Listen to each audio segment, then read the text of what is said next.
നമ്മുടെ പ്രിയങ്കരനായ D Jacob അച്ഛൻ ദൈവവചനത്തെ ആസ്പദമാക്കി നമ്മോട് സംസാരിക്കുന്ന അച്ഛനെ ഞാൻ അതിനായി സ്വാഗതം ചെയ്യുന്നു. അഭിനന്ദ തിരുമേനിമാരെ, ആദരണീയരായ മഹായിടവക ഔദ്യോഗിക ഭാരവാഹികളെ, ബഹുവന്യ അച്ഛന്മാരെ, കുടുംബ ജീവിതത്തിൻ്റെ സന്തോഷത്തിലേക്ക് പ്രവേശിച്ചിരിക്കുന്ന പ്രിയ സഹോദരൻ പ്രകാശ്, ഷേബ, കുടുംബാംഗങ്ങളെ, സഭാവിശ്വാസികളെ, ദൈവ മക്കളെ, കുടുംബജീവിതത്തിലേക്ക് പ്രവേശിച്ചിരിക്കുന്ന പ്രിയ സഹോദരങ്ങൾക്ക് ദൈവനാമത്തിലും ദക്ഷിണ കേരള മഹായിടവയുടെ പേരിലും ആശംസകൾ ആമുഖമായി അറിയിക്കുകയാണ്. ചിങ്ങം പിറന്നിരിക്കുകയാണ്. നിരാശയുടെയും വരൾച്ചയുടെയും ദാരിദ്ര്യത്തിൻ്റെയും വേദനയുടെയും കർക്കിടകം കഴിഞ്ഞുപോയി. അത് ചരിത്രമായി മാറിയിരിക്കുകയാണ്. സമൃദ്ധിയുടെയും സന്തോഷത്തിൻ്റെയും ഉല്ലാസത്തിൻ്റെയും നല്ല നാളുകൾ വന്ന് പിറന്നിരിക്കുന്നു. ചിങ്ങമാസത്തിൻ്റെ ആരംഭത്തിൽ തന്നെ പ്രകാശിൻ്റെ വിവാഹം നടക്കുന്നതിൽ അതിയായ സന്തോഷം. ഞാനത് ഓർപ്പിക്കാനായി ഒരു പ്രത്യേക കാരണമുണ്ട്. അപ്രതീക്ഷിതമായിട്ടാണ് കുറേ നാളുകൾക്ക് മുമ്പ്, മാസങ്ങൾക്ക് മുമ്പ്, പ്രകാശിൻ്റെ ഒരു ടെലിഫോൺ കോൾ എനിക്കുണ്ടായി.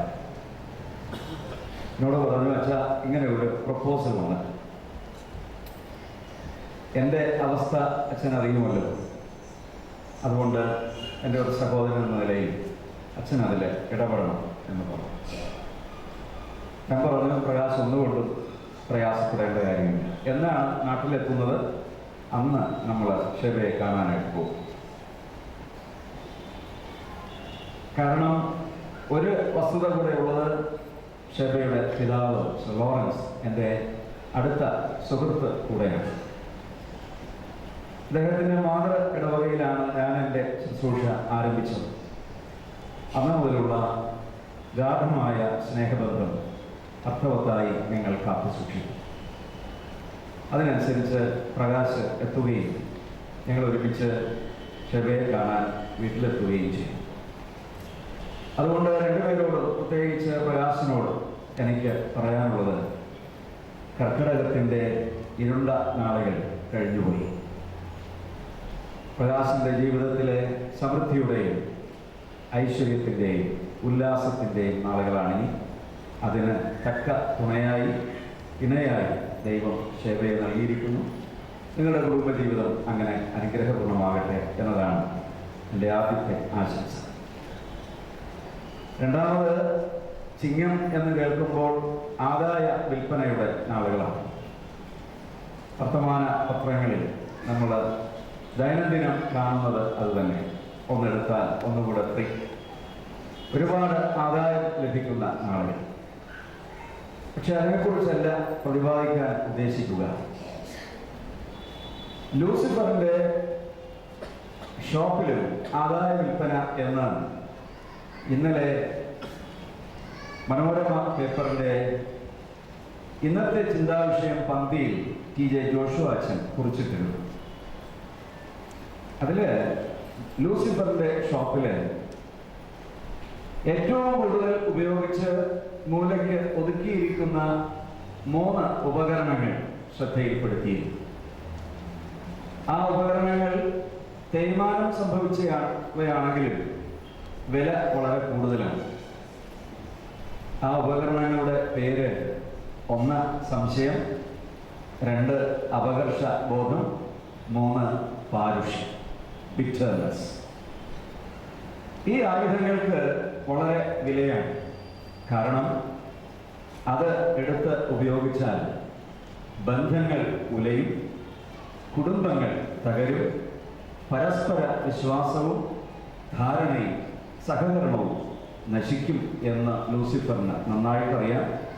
അത് ഉപയോഗിക്കുന്ന എല്ലാ ആളുകൾക്കും അതറിയാം. അതിനാണ് ആ ഉപകരണങ്ങൾക്ക് വളരെ ഡിമാൻഡായത്. പൗരോഹിത്യ ശുശ്രൂഷയിൽ പ്രവേശിച്ചിരിക്കുന്ന പ്രകാശം ആതുര ശുശ്രൂഷ മേഖലയിൽ പദം വെച്ച് മുന്നേറുന്ന ക്ഷേമയും സന്തോഷകരമായ കുടുംബ ജീവിതം നയിക്കുമ്പോൾ ലൂസിഫറിൻ്റെ ഈ ആയുധങ്ങൾ നമ്മുടെ വീട്ടിലെ ഉപകരണങ്ങളായി ഉണ്ടാകരുത്. അത് പ്രകാശനം മാത്രമല്ല, കുടുംബജീവിതം നയിക്കുന്ന ഈ ആലയത്തിനുള്ളിലായിരിക്കുന്ന ആർക്കും വീടുകളിൽ വേണ്ടാത്ത ഉപകരണങ്ങളാണ് സംശയം, അപകർഷ ബോധം, പാരുഷ്യം. ബന്ധങ്ങൾ ഉലയാൻ, കുടുംബങ്ങൾ തകരാൻ, പരസ്പര സഹകരണവും വിശ്വാസവും നഷ്ടപ്പെടാൻ ഈ ഉപകരണങ്ങൾ ആയുധങ്ങളായി നമ്മളാരും വീടുകളിൽ ഉപയോഗിക്കുകയില്ല എന്ന ഉറച്ച തീരുമാനം ഈ നല്ല നാളിൽ ഉണ്ടാകണം. അവസാനമായി അപ്പോസ്തലനായ പൗലോസ് ഗലാത്യ ലേഖനം 5-ാം അധ്യായം 21-ാം വാക്യത്തിൽ ഇങ്ങനെ രേഖപ്പെടുത്തിയിട്ടുണ്ട്: ക്രിസ്തുവിന്റെ ഭയത്തിൽ അന്യോന്യം കീഴ്പ്പെട്ടിരിക്കും.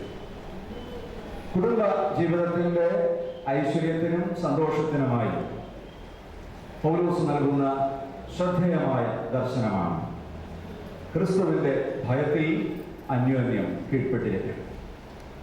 അത് പേടികൊണ്ടല്ല, പിന്നെയോ സ്നേഹത്തിലൂടെ ഉടലെടുക്കുന്ന ആദരവ് കൊണ്ടാണ്. ആ ആദരവ് കൊണ്ട് പ്രകാശ് ഷേബയ്ക്കും ഷേബ പ്രകാശിനും കീഴ്പ്പെട്ടിരിക്കുന്ന അവസ്ഥ. നമ്മൾ പലപ്പോഴും പ്രസംഗങ്ങളിലൂടെയൊക്കെ കേൾക്കുന്ന ഒരു സത്യമുണ്ട്: ഈ ലോക ജീവിതം വളരെ വേദനയേറിയതാണ്, പ്രയാസം നിറഞ്ഞതാണ്. സ്വർഗരാജ്യത്തിലെ ജീവിതമാണ് ഏറ്റവും സന്തോഷം. അതുകൊണ്ട് വേദന നിറഞ്ഞ ഈ ലോക ജീവിതത്തിന് ശേഷം നിത്യമായ സന്തോഷത്തിനായി നമ്മൾ പ്രവേശിക്കുന്നു എന്നാണ്. എന്നാൽ ഓർക്കേണ്ടുന്ന അടിസ്ഥാനപരമായ ഒരു പ്രമാണം പലപ്പോഴും ജീവിതത്തിൽ നമ്മൾ മറക്കുന്നു എന്നതാണ് യാഥാർത്ഥ്യം. ഹൃദയങ്ങൾ തമ്മിലുള്ള അടുപ്പമോ അകലമോ ആണ് സ്വർഗത്തെ നിർണയിക്കുന്നത്. അതൊരിക്കലും മറക്കരുത്.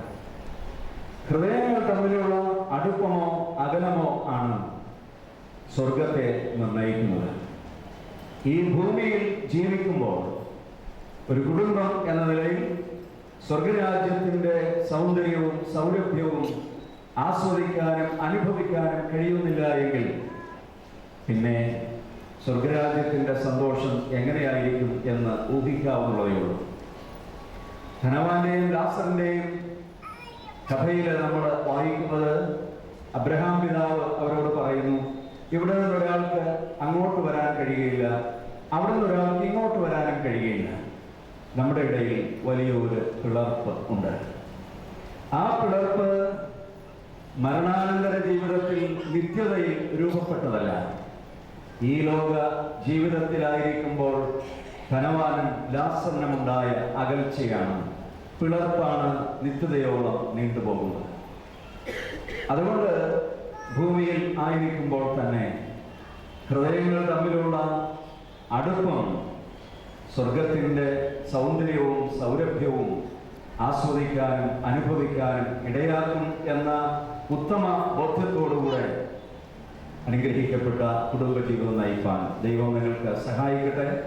ക്രിസ്തുവിൻ്റെ ഭയത്തിൽ അന്യോന്യം കീഴ്പ്പെട്ടിരുന്ന ദൈവം നൽകുന്ന കൃപകളും അനുഗ്രഹങ്ങളും അനുഭവിച്ച് ദർശനത്തോടും കാഴ്ചപ്പാടോടും സമർപ്പണത്തോടും കൂടെ ശുശ്രൂഷയിൽ മുന്നേറി മഹായിടവയ്ക്ക് അനുഗ്രഹമായി തീരാൻ ഈ കൊച്ചു കുടുംബത്തെ ദൈവം സഹായിക്കട്ടെ എന്ന് ആശംസിക്കുന്നു, പ്രാർത്ഥിക്കുന്നു. എല്ലാ നന്മകളും നേരുകയാണ്. ഏറ്റവും സ്നേഹമുള്ള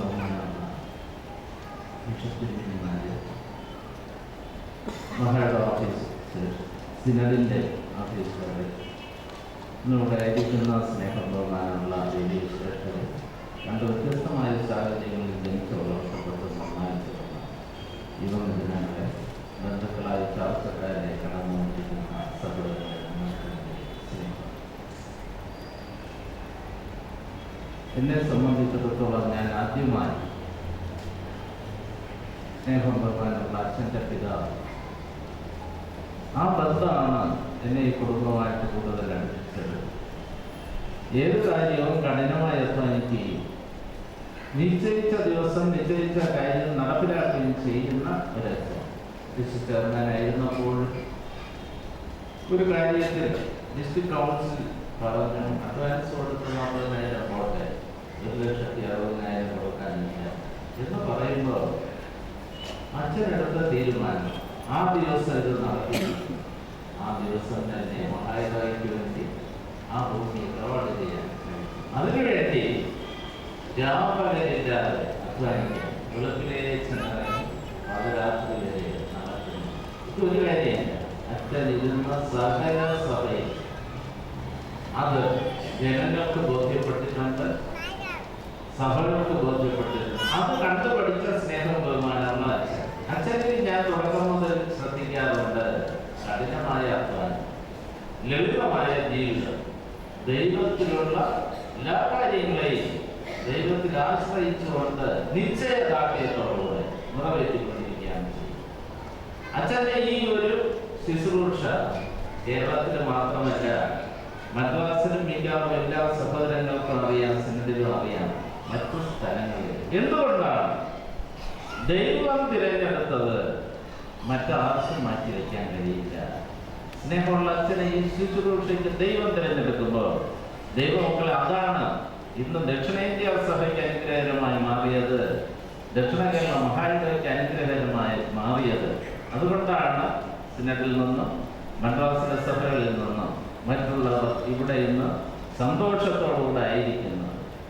അതിലുപരി ഈ ശുശ്രൂഷയ്ക്ക് കരുത്തേകാൻ, കരുത്താനായിട്ട് തന്നെ ആയിരിക്കാനാണ് ഒരു വധുവിനെ ദൈവം തിരഞ്ഞെടുത്ത് നൽകിയത്.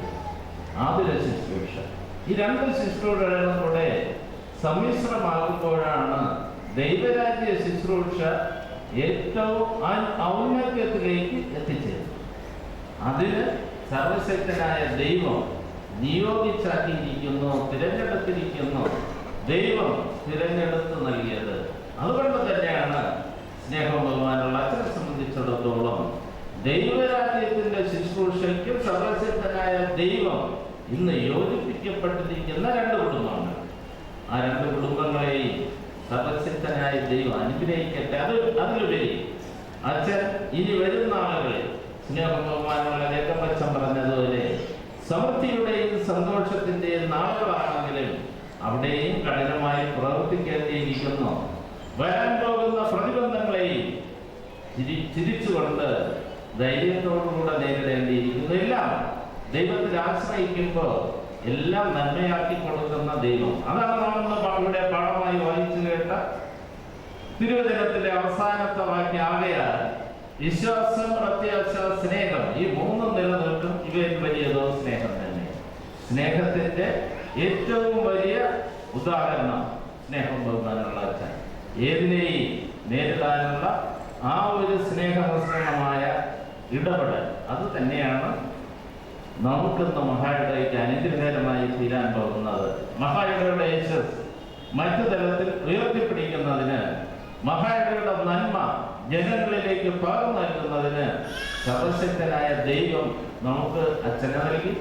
അതുപോലെ അതിൻ്റെ ശക്തി, അതിനെ പ്രബലമാക്കുന്നതിന്, അതിനെ ശക്തിപ്പെടുത്തുന്നതിന് അച്ഛന് ഇന്നൊരു സഹോദരനെ കൊച്ചമ്മയെ കൂടെ നൽകിയിരിക്കുന്നു.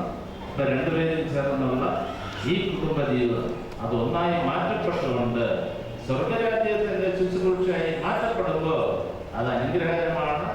സർവശക്തനായ ദൈവം ഈ കുടുംബത്തെ അനുഗ്രഹിക്കട്ടെ. സ്നേഹഭഗവാനുള്ള അച്ഛനെയും കൊച്ചമ്മയെയും ഇന്നു മുതൽ ദക്ഷിണ കേരള മഹായിടയുടെ എല്ലാ കാര്യങ്ങളിലും ഒന്നാമതാക്കി മാറ്റട്ടെ. പ്രത്യേകിച്ച് ദക്ഷിണ കേരള മഹായിടയുടെ എല്ലാവരുടെയും പേരിലുള്ള ആശംസ ഞാൻ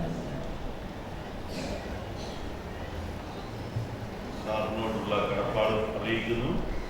എല്ലാവരുടെയും പേരിൽ ഒരിക്കൽ കൂടെ ആശംസകൾ നേരുകയും ചെയ്യുന്നു.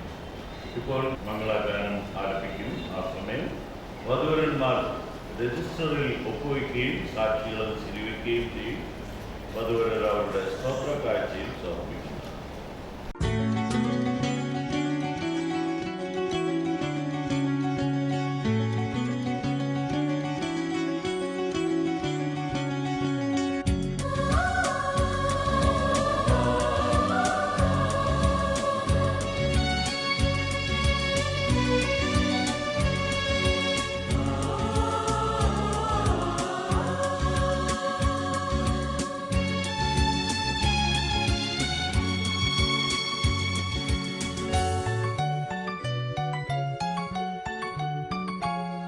പരിശുദ്ധ ആലയത്തിൽ ബലിപീഠം സാക്ഷിയാ നിൻ സുതരിൽ നമ്രശിരസിൽ മുദ്ര നൽകും സംഗമം മഹാസംഗമം കിരീട മഹാധാരണം യഹോവയിൻ കനിവിൽ അരുളാം കൃപാമംഗളം മംഗളം നേർന്നിടാ മംഗളം നേർന്നിടാ മംഗളം നേർന്നിടാം മംഗളം നേർന്നിടാം